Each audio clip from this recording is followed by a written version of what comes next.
All right. We have arrived at our most talked about Scotia North Division, and I found picking the forwards for this You can't do nearly it. impossible. I don't know how you do it. It's there's no there's I don't know how you do it. All right. And also I found the defensemen really hard to pick because none of them really stood out to me this season. It's full firepower in the Scotia North. And so I'd be interested to hear what you have, but give me your forwards. Or do you want me to go first? Doesn't I've had all day to do this and I still can't figure out which of these four to eliminate. Um, McDavid is the only one who is an absolute lock. You can't not have McDavid. And I'm going to go with goals and go Austin Matthews, the Rocket Richard winner, I think we can say at this point on the season. That is incredibly valuable. But Marner or Draisaitl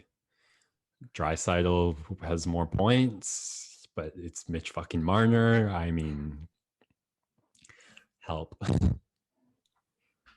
Well, what I would say is it's our podcast. We can make the rules however we want.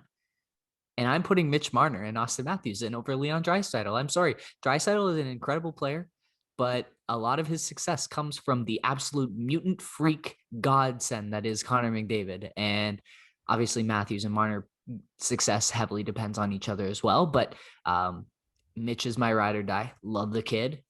He has added a repertoire of shot making that I have just loved to see this season. He scored some big time goals. He's made some big time plays.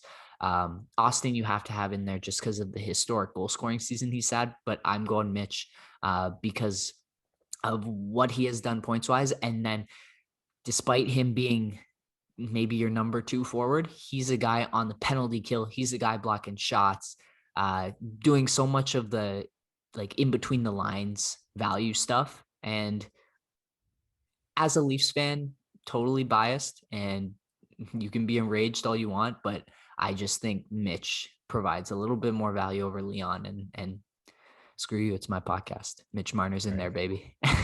The defensive play decides it for me. Mitch Marner takes the spot over Leon Draisaitl. He would have just as many points if he was playing next to McDavid.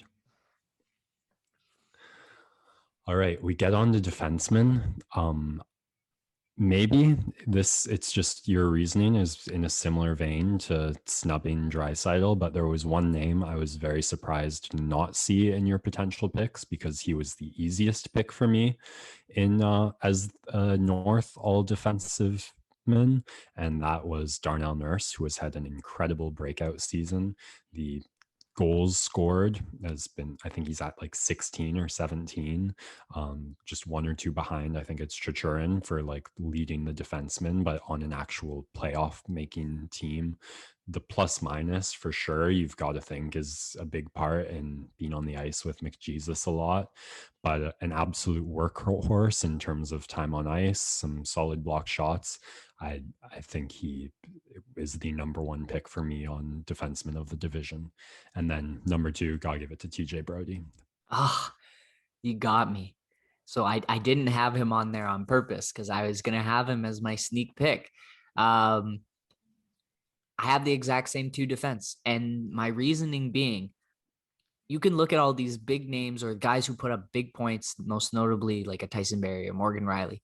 But I think the number one thing you want in a defenseman is when they go out there, you're not worried.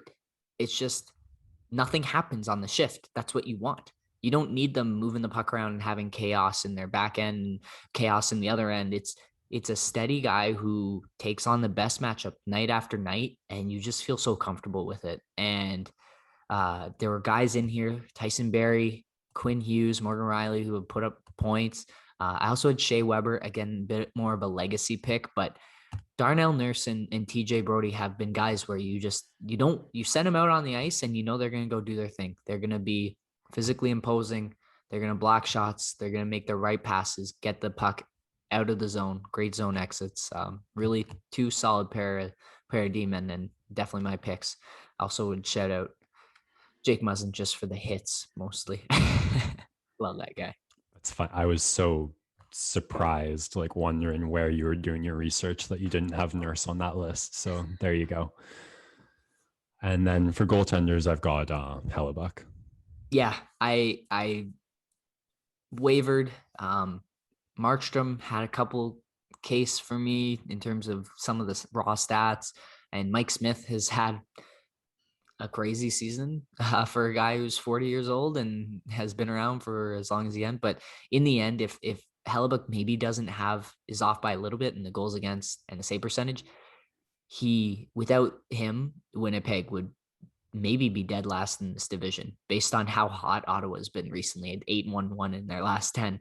But Connor Hellebuck, man, like is up there for Vezina. I don't know if he'll win it this year. He won it last year. He plays the most games. He starts. He plays the most minutes. He blocks the most shots. Like he's just an incredible goaltender, and he definitely is the guy that I would have out of all of the goaltenders in the North Division.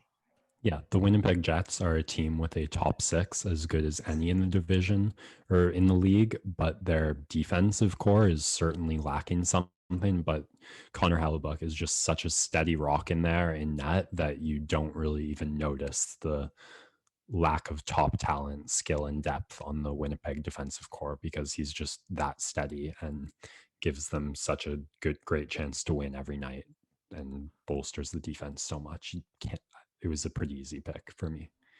The Leafs having split their goaltending, if Campbell had maybe had Campbell just didn't play enough games to get the consideration.